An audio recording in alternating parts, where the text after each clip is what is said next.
વિદ્યાર્થી મિત્રો મજામાં હશો. પરીક્ષાની તૈયારીઓ ચાલી રહી છે. તો પરીક્ષાની તૈયારીઓમાં એક વધારે સારા માર્ક્સ મેળવવા માટે એક સરસ મજાનો ટોપિક આપણે શીખવા જઈ રહ્યા છીએ.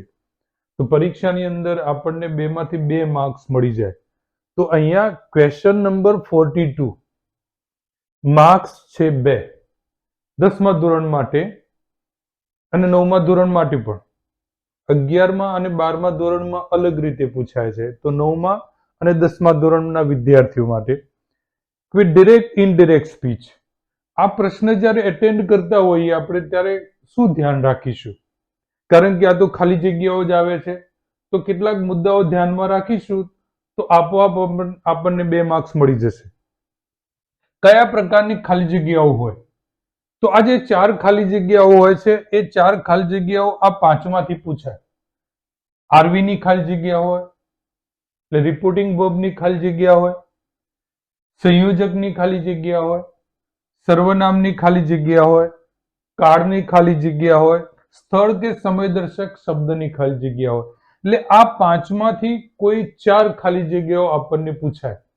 તો આરવીની ખાલી જગ્યા ક્યાં હોય? તો અહીંયા લખ્યું છે કે બોલનાર અને સાંભળનારની વચ્ચે જો ખાલી જગ્યા આવે તો આરવીની હોય. સંયોજકની ખાલી જગ્યા ક્યાં હોય? તો સાંભળનારની પછી, એટલે વાક્યમાં જે સાંભળનાર આપ્યો હોય એના પછી ખાલી જગ્યા હોય તો સંયોજકની ખાલી જગ્યા હોય.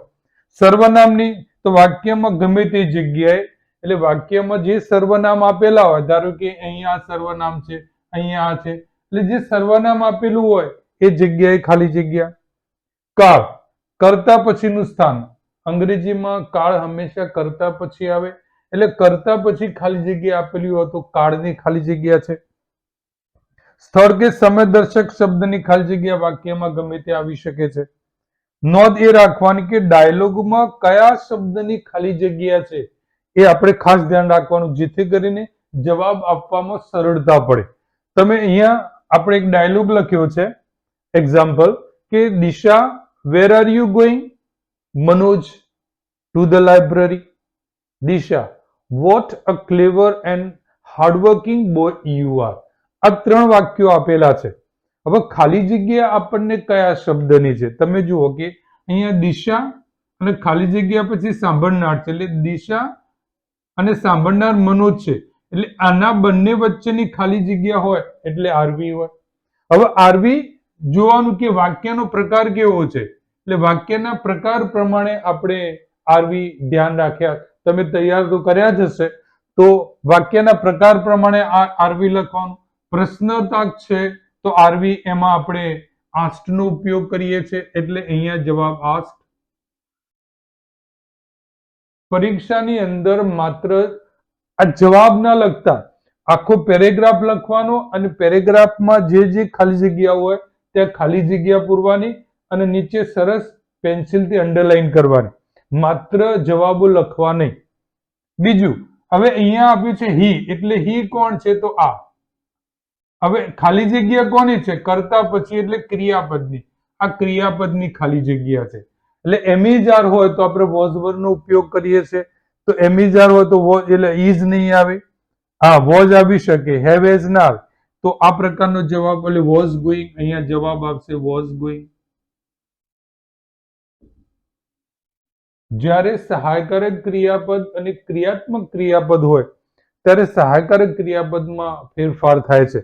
એમિજાર હોય તો વોઝ વર થાય, વોઝ વર હોય તો હેડ બીન થાય, હેવેઝ હોય તો હેડ થાય, shall will would can could મેનું માઇટ થાય છે.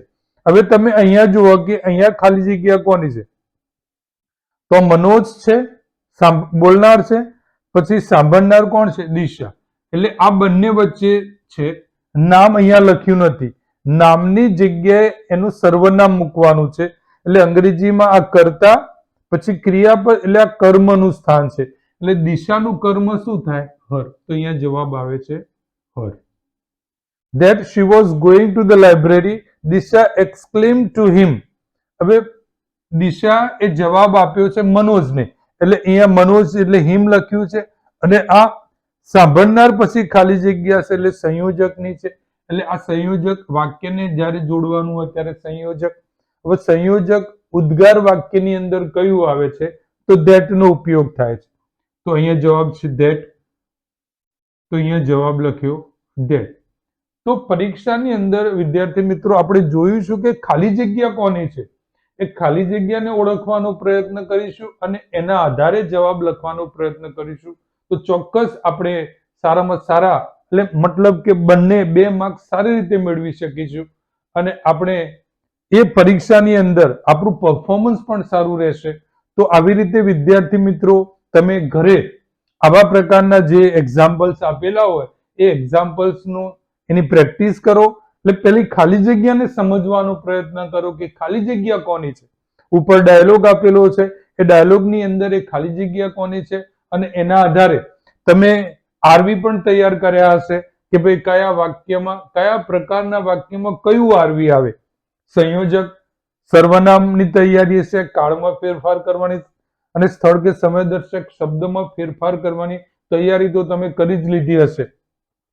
તો આવી રીતે બીજા એક્ઝામ્પલ જોઈને તમે એ ખાલી જગ્યા પૂરો અને પછી ચેક કરી જાઓ કે તમે ખાલી જગ્યામાં ક્યાં ખોટા પડ્યા. જો ખોટા પડ્યા તો કયા પ્રકારની ખાલી જગ્યામાં તમે ખોટા પડો છો. તો એ જે વસ્તુ જે છે સર્વનામમાં ભૂલ પડે છે, સર્વનામ તૈયાર કરો. શામાં ભૂલ પડે છે એની તૈયારી કરો, જેથી કરીને આપણને ખબર પડે કે આપણે તૈયારી કેવી રીતે કરી છે અને પૂરેપૂરા માર્ક્સ કેવી રીતે મેળવવા છે.